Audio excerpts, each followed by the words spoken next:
Terima kasih atas kehadiran Bapak Ibu semua di acara diseminasi budaya positif oleh saya di Adi Irawan. Saya bersama dua macam. Saya ikut di JGB angkatan 11 Bapak Macam. Jadi hari ini kita akan membahas tentang diseminasi budaya positif di sekolah. Nah, good afternoon. Ini nanti kesempatan kelas kita hari ini di sini, yaitu ada waktu. Alhamdulillah semua sudah ada waktu hari ini. Kemudian kita saling berkenalan. Dan ada, kalau ada nanti HP bisa di silent dulu, kemudian kita nanti akan berdiskusi dengan baik. Ini isinya hari ini. Yang pertama adalah perubahan paradigma belajar. Kemudian yang kedua adalah disiplin positif, kemudian ada motivasi perilaku manusia, ada kebutuhan dasar, kemudian ada posisi kontrol restitusi, kegiatan kelas, dan terakhir ada segitiga restitusi. Mari yang pertama, nah ini di sini. Perubahan paradigma belajar. Nah, pembelajaran dengan paradigma baru ini merupakan pembelajaran yang dirancang oleh filosofis Ki Hajar Dewantara, yaitu pendidikan yang menuntun sesuai dengan kodrat alam dan zaman untuk mewujudkan profil pelajar Pancasila. Nah, di sini kita harus sesuaikan dengan kodrat alamnya siswa, kodrat alamnya murid. Bagaimana murid kita itu kita tidak bisa memaksakan. Jadi apa yang dibutuhkan murid itu yang kemudian kodrat zaman itu berhubungan dengan keadaan sekarang. Jadi modern sekarang, teknologi sekarang, kita harus juga mengikutinya. Jadi dua-duanya harus terpenuhi, kodrat alam dan kodrat zaman, agar tercapai profil pelajar Pancasila. Itu ada dimensi 1, 2, 3, 4, 5, 6 dimensi. Nah, di sini di paradigma belajar itu ada miskonsepsi tentang makna kontrol.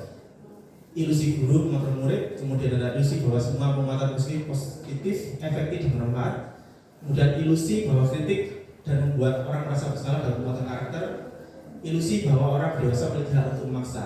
Nah, di sini itu ini ada miskonsepsi, ada kesalahan pikiran. Ilusi bagaimana guru mengontrol murid. Seharusnya itu sebenarnya kita tidak bisa mengontrol murid, tapi murid kita yang tujuan kita untuk mengontrol mereka. Jadi bukan kita yang mengontrol murid, tapi mereka mengizinkan dirinya untuk kita mengontrol mereka. Nah, seperti itu posisinya. Kemudian ilusi bahwa semua penguatan positif efektif dan bermanfaat. Nah, ini penguatan positif efektif dan bermanfaat. Kadang-kadang kita memberikan seluruh penguatan, tapi anaknya tidak menerima. Nah, seperti itu. Kemudian bahwa kritik dan buat orang merasa bersalah dalam membuat karakter. Ini yang kemungkinan sering saya lakukan sendiri ya. Jadi sering kritik kemudian membuat orang merasa bersalah, membuat murid merasa bersalah, itu bisa membuat karakter. Ini sangat konsep seperti itu. Yang terakhir adalah bahwa orang dewasa memiliki hak untuk memaksa. Ini yang tidak bisa, karena kita memiliki pemikiran sendiri, kita memiliki tujuan sendiri, dan kita tidak bisa memaksa apa yang diinginkan oleh orang lain.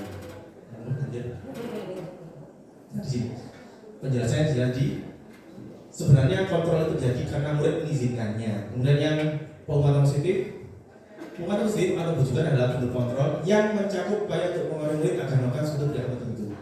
Pada akhirnya murid mungkin menyadari kontrol tersebut dan reaksi murid bisa mencakup penolakan. Nah, ada penolakan di situ. Ini yang sering saya lakukan itu membuat orang merasa bersalah. Kadang-kadang akhirnya saya juga merasa bersalah. Bersalah ya. Saya seperti itu.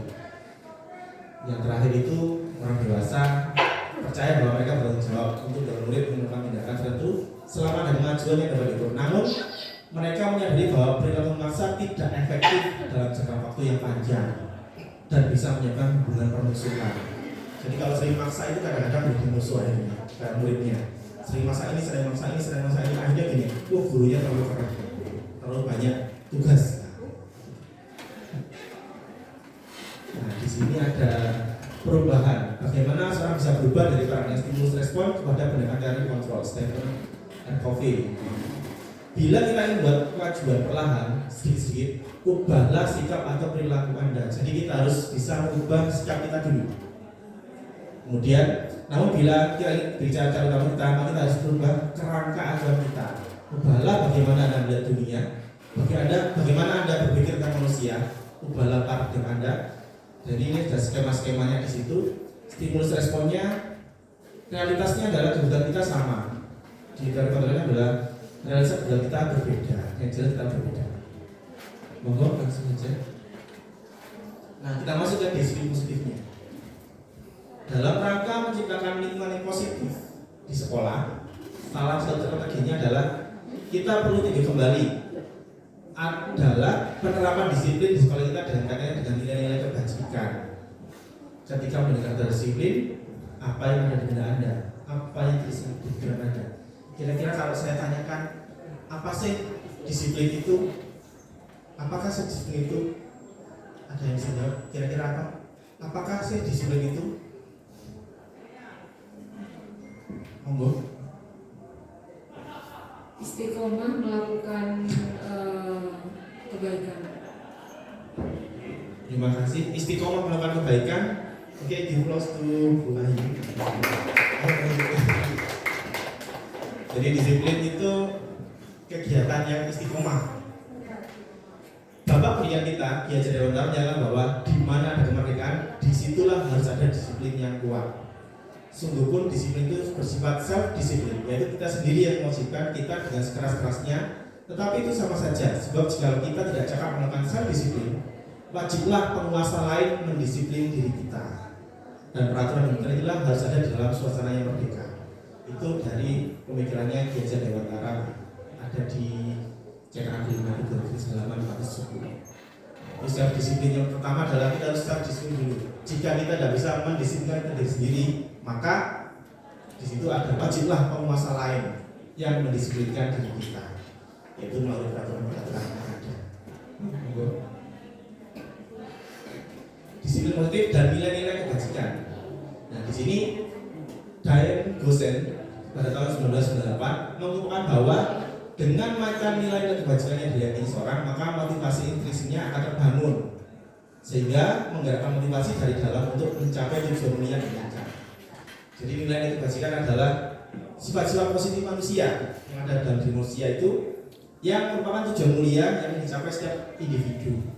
Jadi nilai-nilai itu bersifat universal dan lintas bahasa, suku bangsa, agama dan maupun latar belakang. Contohnya kalau di Indonesia nilai-nilai kebajikannya adalah yang dicapai Indonesia adalah yaitu profil pelajar Pancasila, mulai dimensi beriman dan bertakwa kepada Yang Maha Esa dan berakhlak mulia, kemudian berkebinekaan global, gotong royong, mandiri, kreatif dan bernalar kritis. Jadi nilai-nilai kebajikan yang ada di Indonesia itu biasanya diambil dari profil pelajar Pancasila. Nah sekarang ini motivasi perilaku manusia. Kita menuju ke motivasi perilaku manusia. Ada 4 pernyataan. Kira-kira kita setuju tidak atau tidak setuju dengan pernyataan ini? Hukuman di sekolah dapat mendisiplinkan anak. Setuju atau tidak setuju? Tidak. Tidak. Tidak. Yang setuju? Monggo alasannya kenapa?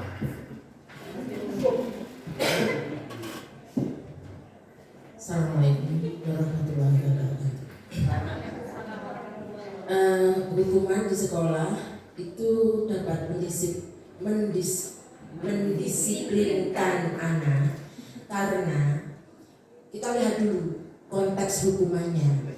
Ya, kalau misalkan hukumannya itu berupa hukuman yang mendidik, satu misal dia itu mengganggu saat temannya belajar misalkan, atau usil ketika temannya belajar. Kemudian di saat itu kita memperhatikan perilaku beberapa anak itu, maka hukuman yang mungkin bisa kita berikan pada anak yang usil itu berupa dia bisa memberikan satu, misalkan apa yang diperlukan oleh anak yang diusili itu tadi. Seumpama kita waktu itu mempelajari bahasa Inggris ya, karena kita pelajaran bahasa Inggris, kemudian kita memberi hukuman kepada anak yang bersalah atau yang usil itu, coba kamu ajari temanmu bagaimana cara mudahnya untuk bisa mengamati teks yang dia perlukan.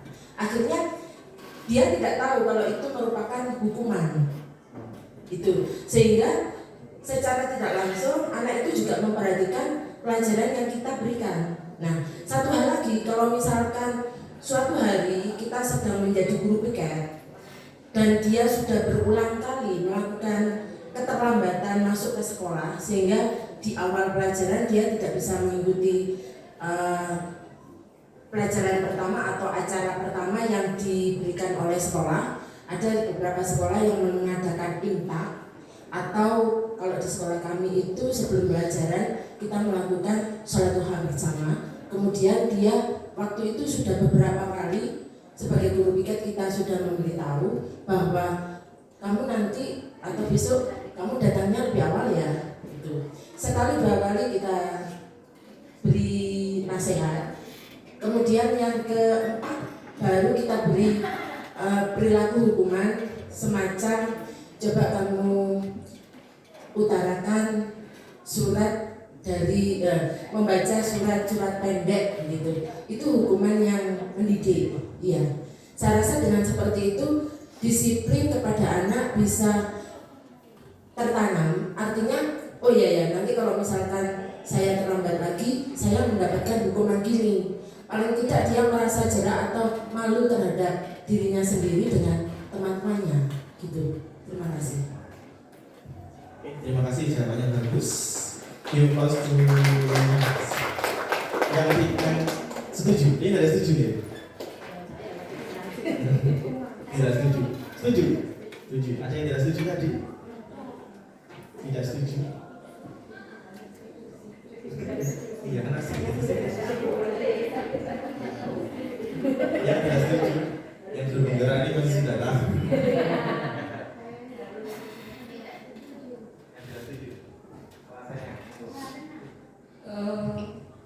Saya tidak setuju dengan hukuman ke anak-anak. Yang pertama, karena anak-anak terutama anak SMA ya, mereka sudah punya pemikiran dari rumah, pemikiran dari teman-teman lingkungan sekitar, juga selama SD sampai SMP mereka sudah punya culture sendiri terkait suatu masalah modern. Jadi misalnya di SMA tidak cocok, tapi di luar sana orang-orang sudah membolehkan, sedangkan di tempat ini tidak membolehkan. Artinya terjadi seperti perang batin mungkin ya. Jadi kita mungkin harus mengeksplor juga apa di luar sana anak-anak view-nya itu seperti apa. Karena tidak semua orang view-nya sama dengan kita seperti itu. Jadi better diberi sebab akibat gitu, Pak Ade. Itu sepertinya pendekatan yang lebih cocok ke anak-anak remaja. Misalnya kalau kamu melakukan ini akibatnya seperti ini, mungkin itu lebih mereka bisa bantu mereka berpikir juga, tidak hanya disetir ke kanan kiri gitu. Terima kasih. Terima kasih buat tangan Bu Ayu. Jadi kita ada pemikiran hukuman sekolah dengan anak itu setuju atau tidak setuju. Nah, di sama-sama benernya sebenarnya saya kita lihat konteksnya dulu nanti. Kalau di sekolah yang agak susah diatur ya memang hukuman berbeda. Tapi kalau memang sudah agak mengerti sekolah-sekolah yang sudah itu bisa dilakukan seperti yang tadi disampaikan oleh Bu Ayu.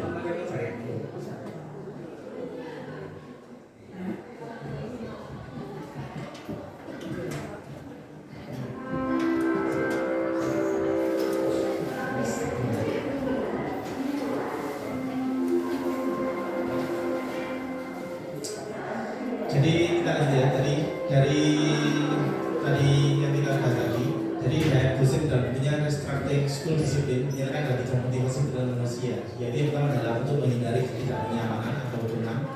Itu ada penjelasannya banyak. Jadi yang adalah tingkat rendah dari motivasi perilaku manusia. Yang pertama adalah menghindari ketidaknyamanan atau hukuman. Itu yang paling rendah. Kemudian untuk mendapatkan imbalan atau menghargai orang lain. Setelah tingkat di atas motivasi yang pertama, di sini orang berlaku mendapatkan imbalan atau menghargai orang lain. Jadi orang dengan motivasi ini bertanya, apa yang saya dapatkan bila saya makan ini? Apa yang saya dapatkan? Apa yang saya akan dapatkan jika melakukan sesuatu? Jadi mendapat hadiah, pengakuan, dan imbalan. Yang terakhir adalah untuk menjadi orang yang menghargai diri sendiri dengan nilai-nilai yang mereka percayai. Orang dengan motivasi ini akan bertanya, akan menjadi orang seperti apa apabila saya melakukannya. Jadi kalau saya melakukan ini saya akan jadi apa nanti? Nah seperti itu. Jadi dapatkan imbalannya. Motivasi untuk manusia ini hukuman, konsekuensi dan restitusi dalam menjalankan peraturan atau nilai kelas sekolah. Bila mana ada suatu pelanggaran, tentunya suatu harus terjadi. Jadi kita harus melakukan sesuatu jika ada pelanggaran. Untuk itu kita perlu meninjau ulang tindakan penegakan peraturan atau kegiatan kelas sekolah kita selama ini. Jadi tindakan terhadap suatu pelanggaran pada umumnya berbentuk hukuman atau konsekuensi. Jadi ada dua benarnya, hukuman dan konsekuensi. Dan kita ini kita bilang program disiplin positif yang dinamakan restitusi. Nah, restitusi ini lebih ke konsekuensi. Jika kita melakukan ini, maka terjadi seperti ini. Beda dengan hukuman. Kalau hukuman kita melakukan ini, maka hukumannya seperti ini. Ya. Contohnya, jika nanti kita tidak pakai helm, kita akan ditangkap polisi, kayak gitu. Nah, padahal kalau ada konsekuensinya, kalau kita tidak pakai helm, maka konsekuensinya apa? Kita nanti kalau kecelakaan tidak selamat, nah, seperti itu. Kita ubah pemikirannya seperti itu. Ke anak-anak juga seperti itu. Jika terlambat, maka kamu akan dihukum nyapu. Nah, kita balik. Jika kamu terlambat, maka kamu kehilangan waktu untuk belajar. Kayak gitu. Jadi prosesnya seperti itu. Itu yang dinamakan restitusi. Proses meningkatkan kondisi bagi murid untuk memperbaiki kesalahan mereka, sehingga mereka bisa kembali kepada mereka dan karakter yang lebih kuat. Jadi kita itu berusaha untuk ngajak ngomong mereka, kemudian memperbaiki kesalahan mereka, dan mereka bisa berpikir kembali apa yang harus dilakukan untuk selanjutnya. Ini banyak sekali ya. Jadi kalau hukuman, konsekuensi dan restitusi ini, hukuman itu bersifat tidak terencana atau tiba-tiba. Sementara disiplin dalam bentuk konsekuensi sudah terencana atau sudah disepakati, biasanya dijadikan keyakinan kelas nanti.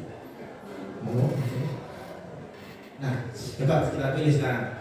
Kira-kira hukuman atau konsekuensi? Hukuman atau konsekuensi? Jadi tahu bedanya ya. Hukuman berarti kayak tadi, kalau konsekuensi seperti itu. Yang pertama adalah mencatat. Tindakan gurunya adalah mencatat 100 kali di dalam buku kalimat. Di dalam buku kalimat, saya tidak akan terlambat lagi karena terlambat sekolah. Kira-kira ini bentuk hukuman atau konsekuensi? Hukuman. Yang kedua, lari mengelilingi lapangan basket 2 kali karena terlambat hadir di sekolah. Hukuman. Memberikan coretan yang dibuatnya di meja tulis. Membersihkan coretan yang dibuatnya di meja tulis. Konsekuensi. Murid diminta untuk push up 15 kali. Hukuman. Menggantikan kertas tugas teman yang telah dicoret. Konsekuensi. Berjemur di lapangan. Hukuman ya. Murid diminta bertelanjang kaki sepanjang hari. Bertelanjang kaki.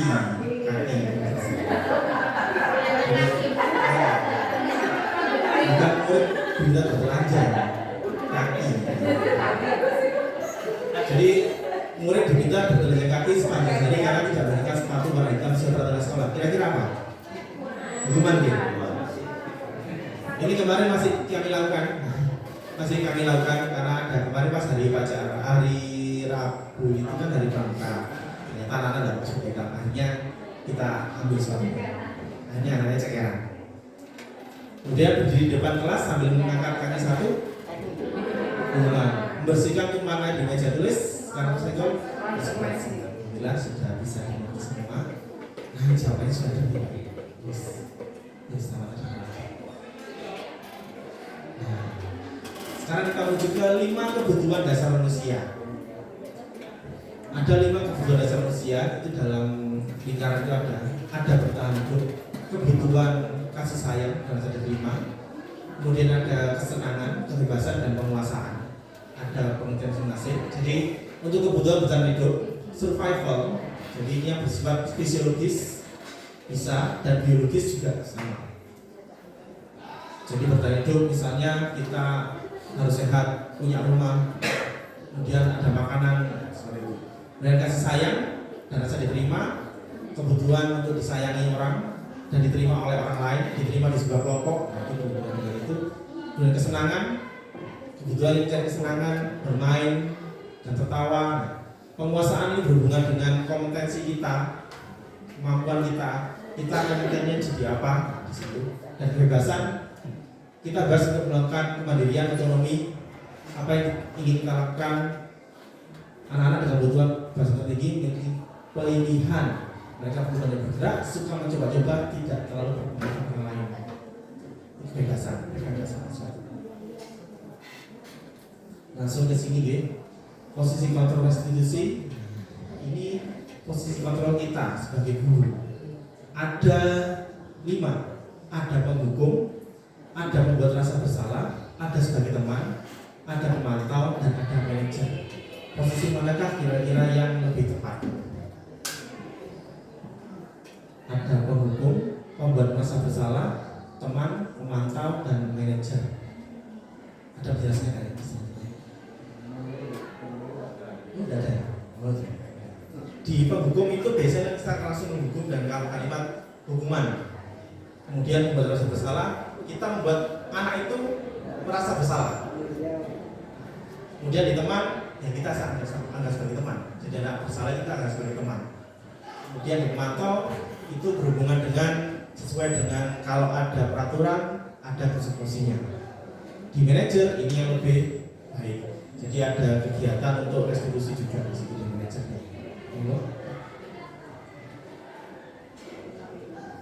Langsung kita menuju ke keyakinan kelas di bawah. Mengapa tidak peraturan saja? Mengapa harus ada keyakinan kelas? Karena keyakinan kelas itu bersifat lebih abstrak daripada peraturan yang lebih rinci dan konkret. Keyakinan kelas berupa pernyataan-pernyataan universal. Pernyataan keyakinan kelas bisa dibuat dalam bentuk positif. Biasanya keyakinan kelas itu kita buat dalam bentuk positif. Keyakinan kelas sebenarnya tidak terlalu banyak sehingga mudah diingat dan dibangun oleh semua orang kelas. Keyakinan kelas sebenarnya sesuatu yang dapat diterapkan di lingkungan tersebut. Semua warga kelas sebenarnya ikut berkontribusi dalam pembuatan keyakinan kelas lewat kegiatan curah pendapat, kemudian bersedia meninjau kembali keyakinan kelas dari waktu ke waktu. Keyakinan kelas, peraturan keyakinan kelas, keyakinan kebijakan yang dituju. Kemudian kalau peraturannya selalu kembalikan buku pada tempatnya, ini adalah keyakinan kelas untuk nilai kebajikan yang diuji adalah tanggung jawab. Dilarang dengan orang lain, jadi menghormati orang lain dan diri sendiri. Hadir di sekolah 15 menit sebelum pembelajaran dimulai, menghormati orang lain, komitmen dan tujuan. Dilarang melakukan kekerasan, keselamatan, menghormati orang lain. Dilarang menggunakan narkoba, ini adalah tujuannya adalah kesehatan. Bergantian atau menunggu giliran, ini membutuhkan orang lain kesabaran. Gunakan masker, kesehatan, keselamatan bulan. Jangan berlari di kelas atau koridor untuk keselamatan, keamanan dan kepedulian. Kita langsung ke segitiga restitusi yang terakhir ini, Bapak Ibu ya. Jadi di segitiga restitusi ini yang sudah saya praktekkan kemarin. Jadi kalau ada anak yang melanggar peraturan di sekolah, kita lakukan ini, kita sudah lakukan ini. Ada 3 hal. Yang pertama adalah menstabilkan identitas mereka. Kemudian adalah validasi tindakan yang salah. Dan yang terakhir adalah menanyakan keyakinan. Nah, ini hanya penggunaan kalimat-kalimat saja. Jadi kalimat-kalimat di sini itu bisa dibilang adem. Jadi dengan anak-anak diskusinya adem, tidak menyalahkan mereka, kemudian tidak memojokkan mereka, tapi kita taruh diskusi dengan kalimat-kalimat yang adem. Contoh kalimatnya seperti ini ya. Ada sebenarnya. Segitiga restitusi menstabilkan identitas pada bagian ini, yaitu mengubah identitas anak dari orang yang gagal karena melakukan kesalahan menjadi orang yang sukses. Contoh kalimatnya, berbuat salah itu wajar, tidak ada manusia sempurna. Jadi anak-anaknya itu kalau bersalah kita naikkan dulu. Bapak ibu juga pernah melakukan hal itu. Pernah kan kayak terlambat di sekolah dulu ya pernah. Kemudian tidak mau mencari siapa yang salah, tapi Bapak Ibu ingin mencari solusi dari permasalahan ini. Kata-kata seperti itu menguatkan mereka. Jadi tidak langsung menyalahkan, kamu salah seperti kamu salah enggak. Jadi kita kata dulu Bapak yang kayak gitu, Bapak pernah terlambat. Sekarang bagaimana kita mencari solusinya? Itu di menstabilkan identitas. Kemudian yang kedua adalah validasi tindakan yang salah. Di validasi tindakan salah, yang setiap tindakan kita lakukan dengan suatu tujuan itu memenuhi tuntutan dasar. Kita harus ingat semua hal yang kita lakukan di sini itu adalah untuk memenuhi kebutuhan dasar kita tadi, yang tadi tadi. Jadi kalau umpamanya ada anak melakukan sesuatu, pasti dia ingin memenuhi kebutuhan dasar itu.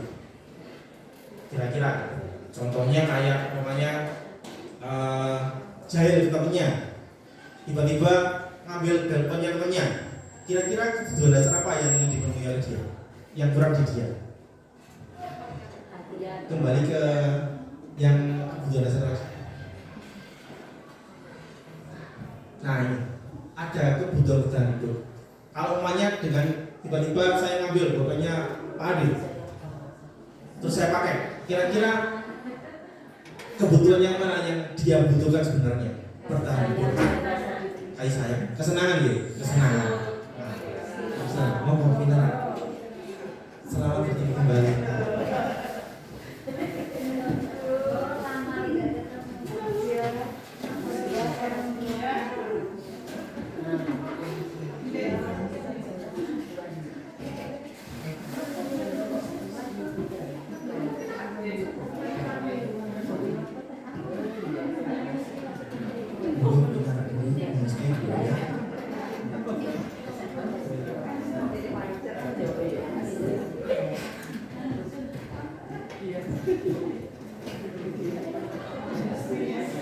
Jadi kita lihat ya, seperti yang dibangun ya. Jadi ada 5 kebutuhan dasar yang manusia kita tahu harus tahu. Yang pertama adalah bertahan hidup. Jadi kalau kadang-kadang kita ambil makanan dari temannya, nah kadang-kadang kita ambil makanan, kita mungkin secara langsung pernah ambil makanan di kantin tanpa bayar, kayak gitu. Soalnya saya dulu pernah ambil di kantin tanpa bayar. Itu kebutuhan bertahan hidup, juga kesenangan sih. Jadi yang kita rasakan apa ini? Di sini ya. Jadi validasi tindakan yang salah. Apa yang kita lakukan? Pasti untuk memenuhi kebutuhan dasar. Menurut teori kontrol semua tindakan manusia, baik atau buruk, pasti memiliki maksud atau tujuan tertentu. Apakah itu power, freedom, love, ability, fun, or survival. Nah itu ada pilihannya. Dan contoh kalimat yang kita pakai untuk divalidasi tindakan yang salah. Contohnya, kamu pasti punya alasan mengapa melakukan hal itu. Kemudian ada, padahal kamu bisa melakukan yang lebih buruk dari ini ya, kayak gitu. Kamu patut bangga karena telah melindungi sesuatu yang penting buatmu. Kamu melakukannya karena mempertahankan sesuatu yang penting bagimu. Kalau saya biasanya gini, saya ingin tahu sih alasannya kenapa kamu mau melakukan itu. Nah itu termasuk dari validasi tindakan yang salah. Kemudian yang terakhir adalah menanyakan keyakinan. Murid akan diberi beberapa pertanyaan bermakna untuk menunjukkan motivasi secara intrinsik mampu mengaitkan keyakinan dengan tindakan yang salah. Contoh kalimatnya, oke, apa keyakinan kelas kita yang sudah kita buat bersama? Kamu melanggar di bagian apa? Jadi seperti apa gambaran suatu yang dilakukan kamu? Kira-kira apa tindakan selanjutnya setelah kamu melakukan hal ini? Jadi setelah anak tahu kesalahannya apa, kemudian kita tawarkan solusi apa? Kira-kira permasalahan apa? Solusinya apa untuk menyelesaikan masalah ini? Kita bahas sama. Kita tawarkan solusi, mereka juga menyampaikan solusi. Itu di menanyakan keyakinan. Refleksinya. Oke Bapak Ibu, sedikit ya perasaan setelah mengikuti desiminasi ini. Kira-kira apa? Mungkin penjelasannya kurang jelas. Kemudian setelah penjelasan ini positif dari ini, saya jadi paham bahwa ada yang bisa menyampaikan. Monggo.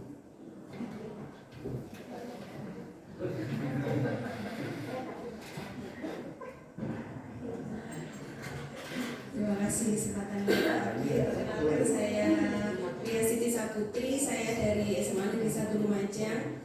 Setelah mendengarkan paparan dari Pak Ade tentang budaya positif ya, sebenarnya saya sudah mempelajari hal ini, tapi saya mau jujur ya, sebagai guru itu sebenarnya harusnya tidak boleh sebagai penghukum. Tapi kita tidak sadar bahwa suatu ketika kita melakukan itu supaya memberikan pelajaran terhadap anak supaya tidak mengulangi lagi. Nah, dari penjelasan Pak Ade ini mengingatkan saya kembali bahwa saya harus menerapkan segitiga restitusi itu, bahwa kita harus mengerti dari posisi anak dan memberikan kesempatan anak untuk mencari solusi dari permasalahannya sendiri. Jadi tanyain anak ini kenapa melakukan hal ini. Jadi kembalikan lagi ke anaknya. Jadi harusnya dia itu harus bagaimana supaya tidak melakukan itu. Jadi saya diingatkan lagi sebenarnya dulu sudah ingat Pak Ade. Ya, terima kasih diingatkan supaya tidak jadi guru lagi. Ya, tapi sebagai guru dan juga manusia, memang manusiawi kalau melihat suatu kesalahan kita tidak bisa membiarkan. Jadi sebagai orang tua pun kita secara otomatis melakukan teguran terhadap anak walaupun caranya itu menurut kita masing-masing pasti berbeda. Jadi ukuran sesuatu benar itu dari setiap individu itu berbeda. Jadi terima kasih saya sudah diingatkan lagi bahwa saya harus ingat lagi segitiga restitusi. Idealnya seperti itu, tidak boleh jadi guru penghukum. Terima kasih, itu saja yang saya sampaikan. Terima kasih, banyak terima kasih. Tepuk tangan yang dulu. Jadi begini Bapak Ibu, ini saya sudah bertekan untuk segitiga restitusi karena di sini saya selaku tim tertib juga. Jadi kalau anak-anak terlambat itu, saya harus berikan di sini, berdiri dengan saya, langsung saya restitusi di situ juga. Jadi mulai dari tadi kembali ke belakang. Ini jadi mulai dari start rutinitas dulu. Jadi ada terlambat saya langsung bisa ngomongan di situ berdua dengan saya langsung itu. Kenapa kok terlambat? Ya terlambat ya wajar seperti itu. Karena dulu saya juga pernah terlambat. Karena kita sebagai siswa juga pernah terlambat. Tidak mungkin bahwa tidak pernah terlambat, pasti pernah terlambat. Saya dulu pernah terlambat pada satu ujian. Jadi di setengah 2 ini sudah ujian jalan. Ternyata saya salah lihat jadwal. Saya kira setengah 8, padahal jam 7 sudah masuk. Saya terlambat. Kemudian saya cari alasannya, kenapa kok terlambat Mas? Kenapa kok terlambat Mbak? Kenapa? Banyak alasannya dan macam-macam. Dan saya terima. Kemudian kira-kira solusinya apa? Untuk biar tidak terlambat lagi. Mereka yang bikin solusi sendiri. Kalau dia terlambatnya kebangun kesiangan, gimana caranya biar tidak kebangun kesiangan? Nanti malamnya tidurnya agak diturunkan. Mereka yang mencari solusi sendiri. Kita hanya memancing dengan pematik aja. Kira-kira gimana caranya biar terlambat lagi? Nah, ini kita sering enak. Alhamdulillah beberapa setelah saya jalan itu, restitusi itu tidak pernah ada terlambat anak yang sama lagi. Jadi alhamdulillah itu. Dan tadi hari ini pagi kita clean-sheet, tidak ada terlambat sama sekali. Alhamdulillah. Mudah-mudahan nanti selanjutnya bisa baik sekali. Itu terima kasih Bapak Ibu untuk kegiatan hari ini. Thank you, see you next time. Terima kasih atas bantuannya dan kerjasamanya. Mudah-mudahan hari ini kita bisa bahagia, semangat, dan bisa membawa anak-anak kita kepada generasi yang bagus dan bisa menjadi kebanggaan orang tua. Terima kasih saudara. Assalamualaikum warahmatullahi wabarakatuh.